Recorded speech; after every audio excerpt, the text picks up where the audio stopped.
I'm a member of the Visual Arts Committee at the UICA, and this is my 6th year.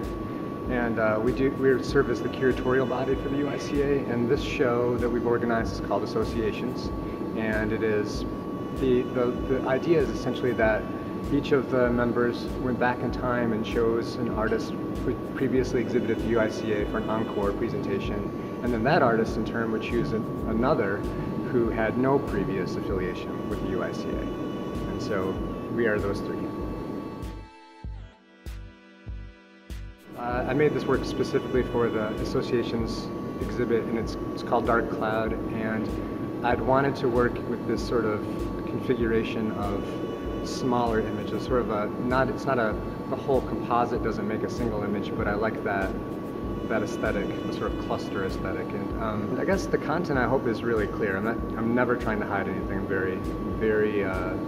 very overt about what I'm trying to say, and it's really about our abstraction of the world around us and how that enables a certain kind of violence, a certain kind of a devastation. And in my artist statement, I talk about, sort of the Western industrialist sensibility to look at nature as a resource to be exploited. And these are perversions of, there are various other species, bears and deer and turtles and fish, and they've all been perverted and abstracted by big industry, mostly the food industry, and sold as a commodity rather than something that we need to survive as an ecosystem. Lora was an easy, obvious choice for me.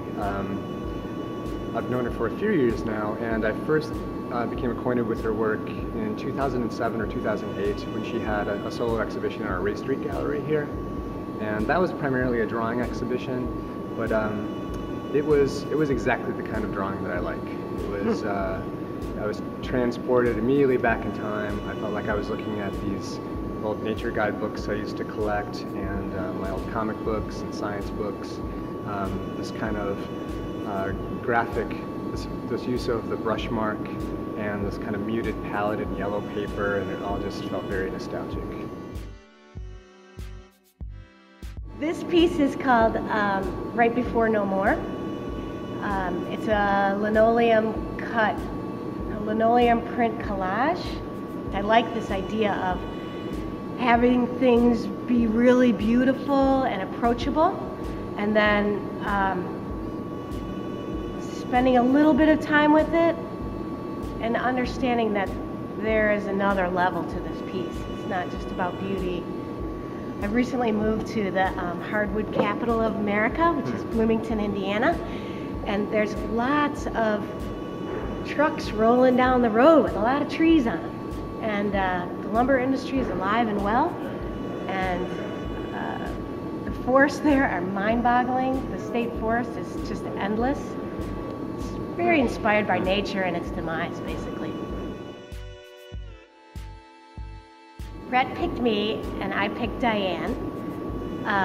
Diane and I went to grad school together at the School of the Art Institute, 1992. We've known each other forever, and our work, even when we don't see each other, our work is talking to each other. And I really respect Diane's work, and it just so happened that we had been talking about working on some collaborative things, so we started shipping artwork back and forth to each other. And then this came up, and I said, that's my girl. My piece I also created for this show, and it's entitled 2 Years in Review.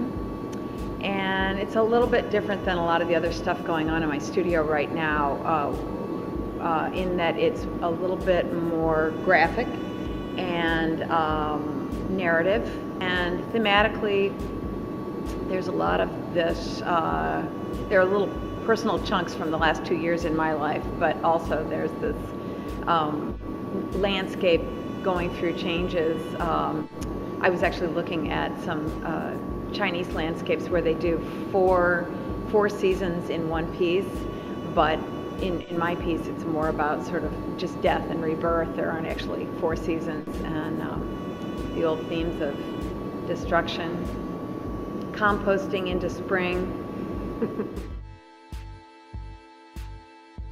I'm interested in the fact that, and Diane and Lora don't know this yet, but I spoke about, in the curatorial statement, I spoke about this sort of idea about nature, and neither of you referenced that directly in your statements, but I felt like there's this obvious subtext in each of your work about that sort of a conservationist ideal, and kind of a reverence for nature, and our sort of strained relationship to nature, and it's sort of that continues to draw me into your work, because I mean, stylistically, wonderful, and your work, wonderful, but it's the content that engages me the most. So I don't know how you guys feel about that, but that's sort of how I feel we fit. That's really interesting, because without having known, I mean, I'd seen your work, but without having known exactly what was going to be hung here, I made the piece I made, and very much thinking about like decay and repair, and you know, birth and death, which is impermanence in nature and in our own experience, and now we've sort of got a little mini installation about that very theme. Really interesting that we chose each other. We did not discuss what the work would be conceptually. We discussed what it would look like. Brett's going to make a bunch of linoleum cuts and have them framed and cluster them. I'm going to make a giant linoleum cut. Diane's going to do a scroll. We never talked about concept, and look at this. Yeah. It's very interesting. It's strange and wonderful.